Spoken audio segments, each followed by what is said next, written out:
ma jël du ma continuer sax audio bi naa jël Françoise Hélène Gaye ñi war a wax dañoo bari wax naa leen lu leer nag ils vont vous mettre en mal avec la jeunesse sénégalaise ils vont créer une situation pour que deuxième vague mu am et ce sera plus dévastatrice que la première vague comme ni nga ko waxee Ousmane Sonko il va pas se laisser toog di xool noonu jamais de la vie bañ leen a génne yenn mbir yi avant procès bi wala ngeen jéem a yëngatu Mamour Diallo génnal nga wax bañ leen a génne yenn mbir yi allo Françoise allo waaw Françoise maa ngi lay ziar.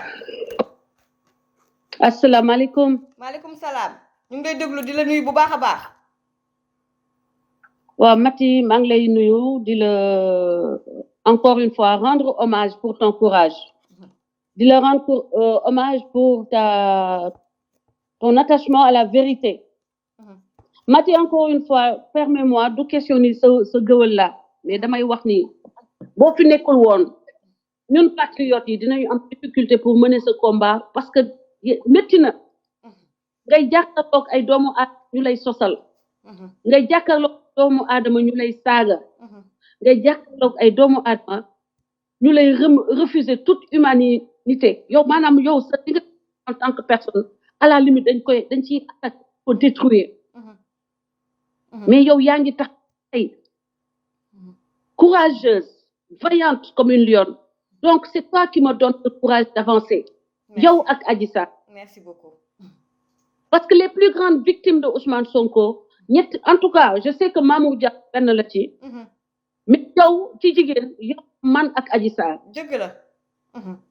xaw ñeneen ñi nekk à l'eau mënuma leen def parce que ñi ma xam lay wax parce que yow maag yow nous avons subi un traitement inhumain. billahi. pendant plus de 1 an avant Adji Sarr. yow sa bos mu ngi accentué wu ba nga ma jëlee ci sa live ñu ne la amoo droit en tant que journaliste d'inviter les deux parties yow ñoom rek nga invité di leen jox la parole loolu mooy le Sénégal que Ousmane Sonko veut proposer à la jeunesse sénégalaise en devenir un Sénégal boo xam ne amuñu droit wax seen xalaat un Sénégal boo xam ne amuñu droit choisir seen candidat dañ leen di choisir le candidat ne leen par force ki ngeen di bëgg parce que loolu lañ ma imposé yow en tant que journaliste ñu imposé la ni que yow mettez des cœurs sama gars yi fu ngeen sécuriser live bi mettez des cœurs il faut que ngeen comprendre que ay ordinateur la encore une fois boo leen kiiwul ordinateur yi dañuy jox signal ba nga xam ne Macky bati bu paree dañuy tëj live am exactement wàññi vue exactement da ngeen di gis day am 2000 vues 3000 vues mais bu génnee am 3000 vues c'est ça wala 2000 vues alors que bu ñu ko bàyyiloon ay vues am day nekk ay 50 000 60 000 vues billahi donc yéen ak ñun te nekk à l'ombre il faut que ngeen di ñu jàppale Mati li muy sacrifier yéen ngeen di def ay kër teg seen baar kër boobu ton bu xonk boobu waxuma kër yi ñuy bind nii comme yi Gayel Pulo di def mais kër yi ngeen di teg fii seen baaraam ci le bouton bu xol bi bu am xol bi def leen ko ngir yàlla léegi wax dafa jot dafa am loo xam ne dañ ko doon denc ci suuf di ko muñaalee xale bi Adji Raby Sarr mais wax ko dafa jot te ñu ngi sant yàlla ba yàlla defee ba waa kër Ousmane Sonko ñoo feeñal dëgg bi parce que dañoo jotee ñoo xam ne jotewuñu sax ak ñoom ñu indi leen ci xeex boo xam ne concerné wu leen muy le président de la République muy les autorités sénégalaises muy Mamour Diallo joteewul ak Ousmane Sonko joteewul takkewul ci dossier bi dara lu dul def li ma def Françoise Hélène Gaye ak les 1500 personnes qui sont dans les panels de CODAS et Jubanti qui sont venus au secours de Adji Sarr parce que xam nañu capacité de nuisance Ousmane Sonko et ses disciples ñun dañoo xam Ousmane Sonko lan la capable ak ay nitam parce que dañu ko def billahi ñu xam ku ndaw gii di Adji Raby Sarr attanu ko ñu ñëw dimbali mais taxul ñu bokk ci complot ñu jox 1 franc taxul ñu am fenn foo xam ne Macky Sall na d'ailleurs maa ngi koy kaas sama dernier live ne monsieur le président lu tax ñun ñuy jàppale Adji Sarr ñu nekk ay parias dans cette république pourquoi ñun ñuy jàppale Adji Sarr ngeen di ñu bedd ci askan wi di recevoir n'importe qui même ñi nga xam ne ñoo ànd ak Ousmane Sonko di la def lu ñaaw ba ñu wëlbati ko tey da nga leen di recevoir ñun ñuy jàppale Adji Sarr muy une citoyenne de ce pays ngeen jël ñu tegee ñu ne mel ni ay yàq yu nakar yi mel ni ñoo xam ne duñu citoyenne à 100%. Vous nous considérez comme des citoyens de seconde zone. Mati may ma tey aussi avec les autorités. moo loolu di am ñàkk courage un manque de courage un manque de xoma fit boo xam ni waxu leen nangu boo xam ni opposant kese la di leen ko teg di leen xoxatal ci biir Sénégal te yéen yaa leen nekk à la tête de l'État mu leen di imposer fan ngeen dul yem fan ngeen dul teg seen tànk du yoon du yoon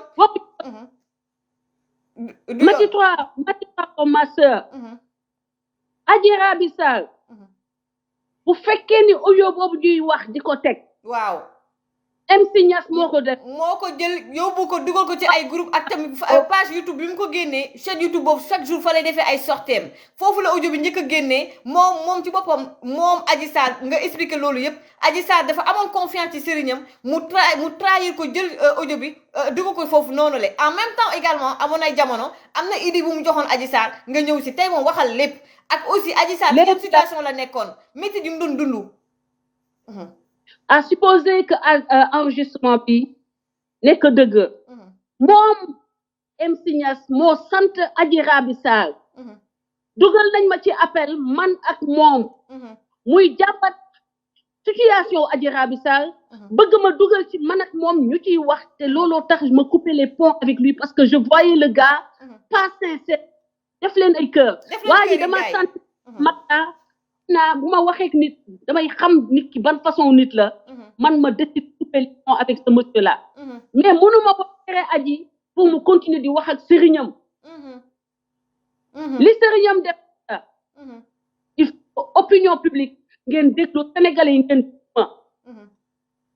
ngeen xam ban contexte la Adji école xale bi li tax ba sëriñam mën ko nax ba mën a jël ci moom ay jël defloo ko enregistrement ba mën a wax loo ko enregistré loo ko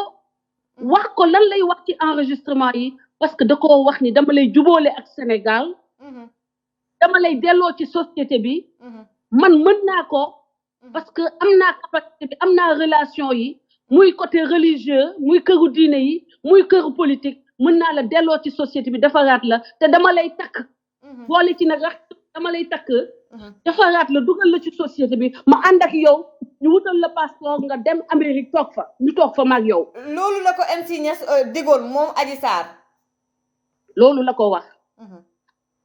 xale bi situation bi mu tolloon boo ko newoon jëlal sa loxo bu droite nga dagg ko sax koo am suba nga génn ci lii ngay dund nii xale bi da koy def bu ko newoon génneel sa benn bët bi léegi génneel sa tuural sa benn bët bi ma defal la ci ay ñaan yow nga génn ci lii Adji Sarr da ko doon def ndax ci xale bi tollu woon la te dinaa leen wax fan la Adji Sarr tollu woon expliqué ko te xam na maraboom la xam na ko day waxtaan ak moom xam na xale bi ci yan situation ban désespoir la nekkoon donc Mati xam nga ci dal wax naa la wax nga ma ko ala ko fii xewagul dama ne ngeen déglu bu baax yéen désespéré yooyu ànd ak Sonko defe ni da ngeen am koo leen jàpp leen MC Niass ne xale bi lu ma la wax ngay def digal ko mu wax mu enregistré te enregistrement boobu noonu génne gu ko la mu ci nar a génnee moom moo ko waloo Adji Sarr moo jël ay liste nitam yoo xam ne dafa bëggoon wutee ñooñu xaalis mu cité leen ba cité ci Bougane Gueye Dany waaw Bougane Gueye Dany tudd na ko ci ana Bougane ak dossier Adji Raby Sarr ngeen xam ne kii day fet mais nee nañ ma ay ñoom Aly Ngouille Ndiaye am na ñu ci cité ñoo xamante ne ni même tey ji Adji Sarr mosul leen teg bët xamu leen sax dama la ne Adji Sarr xamul woon sax kan mooy ministre de l'intérieur ba muy njëkk a wax ci ministre de l'intérieur dafa ne ministre des intérieurs ba ñu ko naan ko luy ministre des intérieurs te seetlu nga ne Adji Sarr même ci audio bi buy wax ak Mamour Diallo dafa mel ni ku ko rus koo xam ne miinu ko c'est pas la même chose ak yow ba ma ko passé c'est pas pareil première fois Mamour Diallo man xamuma ko musuma wax ak moom man je l'ai jamais vu j'ai jamais parlé avec lui dama ne man mi ñu wax ni man sama tour Adji cité na ko fa ne François xaaral ma woo tata Françoise parce que xam na ni Adji Sarr xam na ni man sa défenseuse dama koy défendre contre tout le monde que bu ñu ma waxee loo xam ni jaaduwul damay génn fii taal sama caméra wax ak ña ko def ku ma mënti doon dëgg la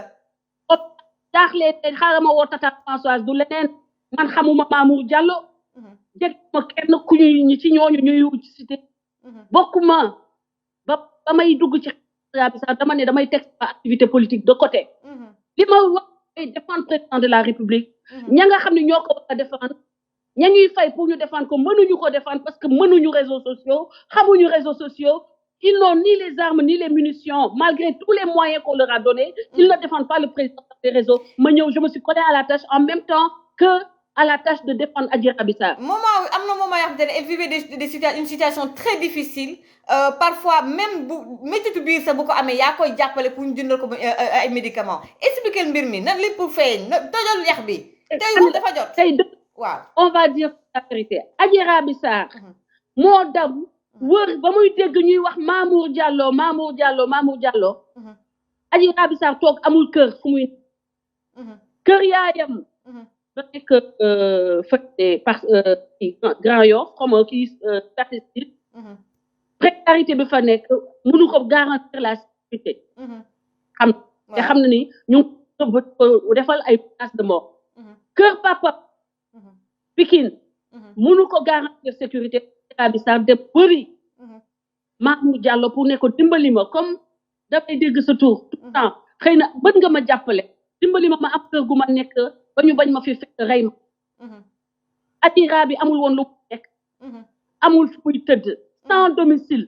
la ko la demee moom moo daw wëri Mamour Diallo musul ko gis xamu ko musul wax moom parce que kooku di dimbali di ko utal fu mu nekk amul woon sax garde corps pour vous dire naka la état bi complot xale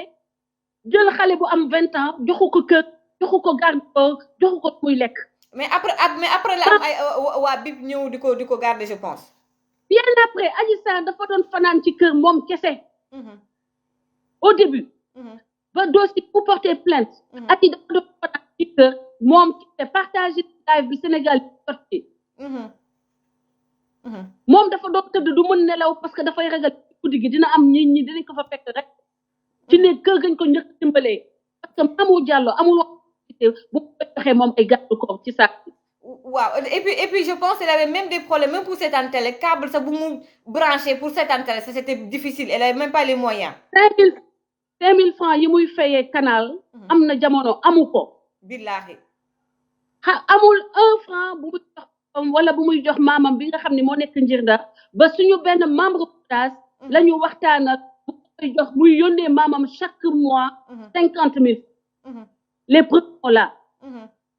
benn instant daf ñu ne man grawul mais ma yaay mooy ki ko yeg mooy maamam dimbali leen ma rek parce que maa ko doon jàppale kooku ngeen di fen kooku ngeen doon fen avant que audio bi am pour ngeen gëmloo Sénégal yi ni que kooku dañ ko jox ay xaalis ba loolu moo tax muy yàq deru Ousmane Sonko xanaa tey am ngeen gàcce yàlla weer na leen même sax audio bi ngeen même ko wane ni parfois Françoise nga baal ma même tey buñu daan gis mu daan génn ci période de fête yow da nga ko daan jàppale pour xam nga lu muy teg cheveux yeeg ñoom seen et tout tey moom foo nga expliquer affaire yi Adji Sarr li muy am na benn moment maa intervenir ak ma benn xarit mooy xarit ñoo koy may dugg ñoo pour mën a dugg comme xale yëpp di seet ay TikTok ak ay Instagram ak ay WhatsApp Françoise on t'entend très mal ça coupe en fait c'est haché et boobu mënoon bouger un peu waaw c'est haché xaama bouger yaa ngi may dégg léegi waaw c'est bon Adji Sarr man maa ko boole ak ay nit waaw ñu koy jox lu mu amee xaalis bu muy mën a jëndee léegi diw yaram yi mu mën a lettoo parce que karoom yi dafa demoon ba karoom yi dafa chuté karoom bi dagg parce que mu amul woon ku ko lett amul woon njëgu lu mu lettoo amul woon possibilité lettu Adji Sarr donc suñu benn waa CODAS mën na ko témoigner ak sama yeneen xarit man su ma mënul damay woo sama benn xarit ne ko sama doom lii la soxla est-ce que mën nga ma ci jàppale mu jox ma yow xam nga ci dara bii lay wax nga ma ko je sais xam naa kan la donc samay réseau samay cercle ñoo koy dimbale instant yi nii pour qu'elle soit au moins dans un minimum social bu décent te li may wax ni dama koy waat sur la tombe de mon père ak li ma soxla sama àddina bu dee damaa fen li may wax ni bu dee damaa fen yàlla bu ma fanaan café bi may naan ni yàlla na ma yóbbu àlaxira rawal xam naa wax nga ma ko je le sais je savais ce qu'elle vivait Adji Sarr mi ñu fenal sosal ko ni xaalis moo tax mu def complot ak état amul woon garde corps amul woon fu muy fanaan amul woon lu muy lekk amul lu muy jëndee sax serviette hygiénique billaahi wax nga ba ko ba noppi ngeen ndax état bi fenal ngeen état bi ba état bi xamatul paralysé taxaw di seetaan xale bi ñemewuñu ko sax dimbale waaw parce que da ngay dem ba tey jii mais la preuve tu as vu l'audio parce que tey jii bu fekkoon ne Mamour depuis voilà tu vois ce que je veux dire parce que ku ci nekk da nga naan su ma demee jàppale ko sax dinañ ne waaw wax nañ leen état bi complot la parce qu'ils ont essayé de théoriser tout le monde c'était ça en fait ba kenn mënatul jàppale Adji Sarr elle vivait des choses extrêmement difficiles c'est ça la vérité merci beaucoup là lii ma leen di wax ni tey c'est la vérité Ousmane Sonko xam na ko Ousmane Sonko xam na ni que Adji Sarr xamul sax fu ñuy comploter moo ko gën a xam mais dafa jël doomu aadama bi sagaxe ko pour sauver sa peau moom malheureusement cette petite là a été victime de toutes les personnes qu'elle a rencontrées sur sa route même foofu ma ñëw parce que tamit man moo yokkoon tax comme yaa ngi ko jege nekk ak moom bugguma sax man dugganteeg moom parce que dama xam esprit sénégalais dañuy toog moment boo xam ne ku nekk da koy bëgg a jege am ñoo xam te dañ ci ute xaalis la preuve man MC Niass miinuma ko mais tout le monde parle de lui que ni daf ci bëgg a en fait tekkatu di ba loolu lañ ma wax man dañ ma ne daf ko bëgg a ute xaalis voilà donc c'est ça qui est grave ma bàyyi la nga continuer ma sœur su ma paree nga dugal Cheikh Ahmed Cissé MC Baye Niass dem na seeti ko dégluloo ko enregistrement yi ne ko nan laa ci mën a amee xaalis donc c'est clair que xaalis la ci doon wut moom ba mu koy enregistré loo aji ba muy def loo aji enregistrement pour prouver que elle est dans de bonnes conditions sinon il allait faire un scandale sinon il allait sortir écrit taper sur l'État sur les gens liste bi mu ko def loo aji dafa foog da koy jël pour utiliser ko pour la bonne cause mais pas pour di wut xaalis pour moom poosam la preuve ça lui a pris combien de mois ba may dem Sénégal ba ma demee Sénégal fekk na problème yi aji mu ko am xam na ni xale bi dafay am problème sax pour lekk xam na ni xale bi am na problème pour dund mu ngi nekk ci situation yu métti xam na ni famille yu xale bi néew di doole la mais mu suta génnee audio yi pour libérer xale bi ok musula def dara pour aider xale bi mais comme gis na ni procès baa ngi jege si waaw léegi mu ñëw xam naa ñàkkul waa kër Sonko la dem ñu jox ko xaalis parce que jéem na def tout pour chanter loolu ñi nga xam ne liste boobu mu def dafa leen ku ci nekk dem na def tout pour que kooku ñooñu jox la xaalis kenn nagu ko ci jox li muy naanee sollicitine ok waaw c'est ça mu dem wëlbatu te góobu ne dinañ ko jox kenn du ko jox dara parce que luñ koy jox donc voilà quoi et puis en tant que sëriñ ngay weer sa taalibe ngay enregistrer non mais en temps wala di ko jox ay idée wu ay defal lii defal léeg-léeg donc mais man je suis sidérée dama ne gis nga ñoom cinéma bi ñuy def nii yëpp ay nit ñooy dund ci Sonko rek gëmuñu ko sax seeni chaîne YouTube di leen indil ay millions sur son dos fu ñu ne ñoxoog njaay ñu taxaw ne leen révélation feesal seen compte en banque Ousmane Sonko c'est le grand perdant parce que humiliation bii nga xam ni tey enregistrement bii ñu exploité da ko gën a dugal dafa gën a dugal Ousmane Sonko dafa setal deru Mamour Diallo parce que leer na ni ci enregistrement bi que Mamour Diallo nee na dañu ñëw dimbale da nga dund lu métti ñu ñëw di la dimbale comme man mi Françoise Hélène Gaye bi ñuy wax ni que cité nañ ma ci audio bi alors que xam nañu dañ ma cité xale bi da ko ne xaaral ma woo tata Françoise dëgg la parce que moom da waajooju fekk influencé na ko yëy na xel bi ba xale bi gëm ni que da koy jàppale pour mu génn ci situation bi nee na ko dama lay jubóoleeg sénégalais yi dinañ la bëgg dinaa defal ma lii lii boo ko defee mat naa fexe ba sénégalais yëpp dinañ la bëgg xale bi aveuglément la ko suivre comme son marabout comme toute personne envers son marabout man labbe bu taxawoon tey wax ma defal lii dinaa defal sa situation dama koy def parce que c'est mon guide religieux. dëgg la. kenn mënul xalaat que guide religieux wëlbatiku. enregistré loola ay affaire wax loola ay affaire ba pare wëlbatiku di ko wutee alal. ok parce que li ko disqualifié moom. influence mooy le fait que dem na ci Baye Cheikh Ahmed Cissé. ne ko nan laa ci mun a amee xaalis te loolu moom na fàtte bu mu fàtte loolu. procureur bu koy woo moom nee na nañu ko woo moom. mais buñ ko woo dinañu woo aussi Cheikh Ahmed Cissé. d'accord donc le fait que wutee na ko xaalis dem na au début et à la fin de cette affaire c'est la recherche du gain. mooy ni Cheikh Ahmed Cissé témoin la ci loolu. waa ji dafa ñëw pour wut xaalis ci Adji Sarr. gis na Adji Sarr nekk ci situation bu métti. nekk ci précarité nekk ci njàkkare. mu dox ci xelam nee na comme ni mu ko waxee naxee ko ak diine naxee ko ci diine. trompé ko wax loo ko ay wax jël wax yi enregistré ko pour dem di ko wutee ay milliards. loolu nag yàlla dina ko atte te àddina si yëpp fekkee nañu moom ci boppam moo ko wax ci live bu démb bi déglu leen li muy wax. dama ko nax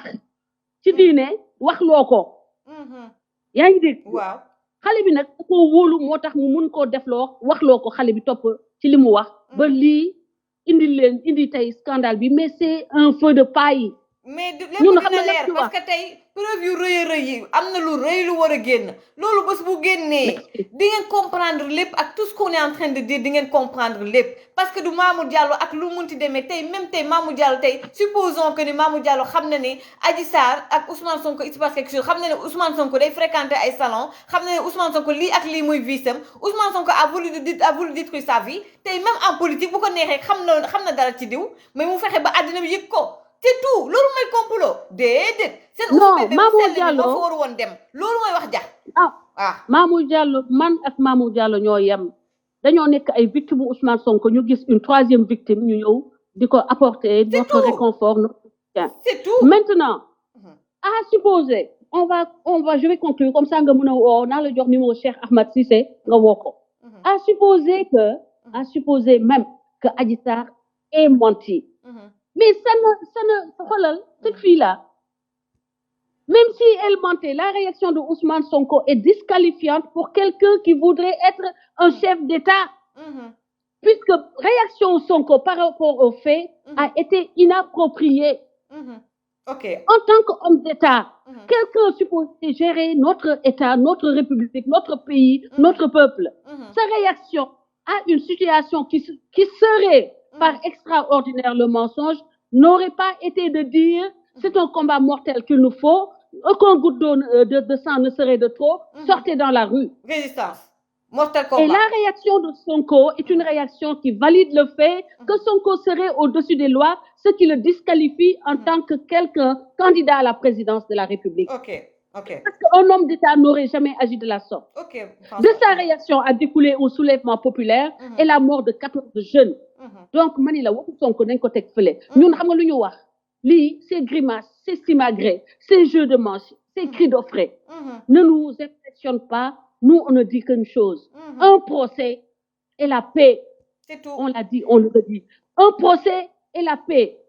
On ne vit pas sous conditionnement de Ousmane Sonko la paix sans procès. La paix ou un procès, nous on veut les deux. On va avoir la paix par force, Ousmane Sonko et ses acolytes, et on aura aussi un procès parce qu'il y va du devenir de cette nation. Maintenant, maa ngi lay remercier encore une fois ma bàyyi la nga dugal xam ngeen li tax ba MC Niass mën a manipuler Adji Sarr sa vulnérabilité xale bi dafa toog 9 à 1 an yoo xam ni génnul amul contact avec la réalité laissée à elle-même dans des conditions de fragilité économique yoo xam ni lu ko waral parce que Ousmane Sonko dafa dànkaafu état bi jiitu leen ci xelu Sénégalais yi gëmloo leen ni que dafa am complot ba état bi ñemewul dimbale xale boobu et c'est une erreur qui doit être corrigée Machallah. Et immédiatement parce que tous les Sénégalais sont égaux devant la loi et cette petite-là a besoin du soutien de l'État officiellement au vu au-dessus de tous. On doit la protéger plus que jamais. C'est une femme qui a été victime. Elle est victime ou pas, dégueuleux ou pas, par principe, on doit l'aider, la protéger, bejour procès bas. Ouais. Effectivement, c'est le devoir de l'État. Comme le disait Alio Marie, la responsabilité des personnes et des biens est du ressort de l'État. Ok. Et l'État a failli encore une fois cette petite-là. Il est temps de corriger ça au vu et au su de tous. Nous wutal ko kër wul ko ay garde corps di ko jox allocation mensuelle jusqu'à la fin de ce procès. Ñu dimbali ko. Il va sans dire que cette petite-là a besoin de sortir du Sénégal. Et on sait que si c'était Mamour Diallo li mu waxanteeg moom passeport rek la fa cité. Passeport rek la fa cité. Et je pense qu'on n'a pas besoin de Mamour Diallo pour trouver à Adji Sarr un passeport. Merci Donc, beaucoup. il n'y a rien que Mamour Diallo ait proposé à Adji Sarr qui soit pécunier. Donc, on est dinañ la dimbale nga génn. Et loolu wax naa ko Adji Sarr ba ne mën naa ko man sax avec tout ce que ça comporte jël ko mu nekk comme sama doom ñëw dëkk fii sama kër. Kese. ma yóbbu ko mu jàngi ma yóbbu ko mu def formation mu am liggéeyam insérer dans la vie refaire sa vie à zéro. Merci beaucoup. Mais vous voulez qu'on la laisse mourir? Vous voulez qu'elle se laisse mourir? Non. Du fi amee parce que nous sommes des Sénégalais dignes, conscients de notre responsabilité historique devant Dieu et devant les hommes. Merci Maty, je te donne le numéro de Cheikh Okor. Merci beaucoup. jaajëf. Un beneen mensonge boo xamante ne sos boo xam ne dañ koy éventrer mooy Sidi Ahmed Mbaye mi ñu wax ne mi ngi Amérique man de ci lu ñu ma wax ki nga xam ne nee nañ moo ko hébergé Seydina Seck bëggoon naa voilà teg benn audio boo xam ne def na ko mais li may def moom mooy doo ko ci blog bi parce que Seydina suñu wax du ay audio parce que là moom dinaa ko expliquer il faut que Seydina Seck nga ñëw ñu def benn émission spéciale tey dafa am interview nañ ko bàyyi ba dimanche prochain donc lépp lu may def moom mooy Sidi Ahmed Mbaye bi ñu wax ne mi ngi Amérique man ak ki ñu wax ne moo ko hébergé kooku mi ngi tudd Alioune Fall bokk ci COJER bokk ci waa APR ca New York ca États-Unis kooku sànq woo naa ko mi ngi Sénégal depuis janvier 2022 depuis janvier 2022 Alioune Fall bu COJER ma nga ca Sénégal donc yow nan nga gisee Sidi Ahmed Mbaye bu fekkee ne nekkoo Amérique ba di ko dimbali dina wax léegi dafa am benn fu mu war a nekk ni instant bi ni temme mënu woon dugg ci live bi dafa ma bàyyi lu audio mu ñu dugal ko Sidi Ahmed Mbaye ci boppam yaa war a def nag vidéo jàkkaarloog Sénégalais fa nga nekk ca biir Thiès googu nga nekk nga def sa vidéo nga ne ko tey waa Sénégal ñu xam ne yaa ngi Sénégal que nekkoo Amérique kon nag ñu déglu Sidi Ahmed Mbaye bi ñu wax ne dafa daw ma nga Amérique ka ko fat ñu déglu ka ko fat. salaamaaleykum ma chère Maty maa ngi lay ziar maa ngi lay baalu ak te di la baal ak di ñaan yàlla mu defal ñu kooru jàmm di ñaan yàlla mu defal ñu jàmm ci Sénégal def ko ci àdduna bi effectivement Maty question bi ñuy bëri ñoo ma ci interpellé mais lenn rek laa am lu ma ci wax de toute ma vie musuma gis un Sidi Ahmed Mbaye musuma dégg un Sidi Ahmed Mbaye et je pense que ça répond naa lépp ci question bi. Maintenant nag des gens mal intentionnés bu fekkee dañuy wër pour peut-être à la recherche de buzz wala peut-être ñoom seen existence léegi loolu la mooy calomnier wax lu bon peut-être ci seen deret ñàkk worma ak ñàkk am dignité ak mën a toroxal gor moo ci ne xam nga ñooñu moom boo tollee foofu ñoom loo ci mën da nga leen di seetaan nga bàyyi leen ak yàlla ci weeru koor gi banaa leen ak yàlla waaw lépp loo xamante ne def nañ ko rek man banaa leen ak yàlla et maintenant man quand j'arrive à New York je sais comment porter plainte loolu moom amul beneen problème et je l'avais dit avec Tange ces gens-là s'ils sortent pas publiquement et faire des excuses ba fay dindi sama photo yëpp ci réseaux sociaux yi man je vais porter plainte te kenn bu mu ñëw dama ñaan njëkk parce que sénégalais nag ñu waxante dëgg waaw naafeq gi fi am bëri na waaw da ngay gis nit mi def ñombe mais du moment que ñombe bi moo ko adressé beneen nit rek yow ça te dérange même pas waaw bu fekkee yoo la nag wala sa njaboot nga doog a sentir concerné à la limite et c'est malheureux c'est très malheureux même en tout cas loolu laa amoon lu ma ci wax le Sénégal est à la croisée des chemins métti na parce que li sin maam yi amoon suñu papa yi am ko amatuñ ko ameen jomb ba ñu amoon limite ba ñu amoon moral ba ñu amoon ñun wax dëgg yàlla amatuñ ko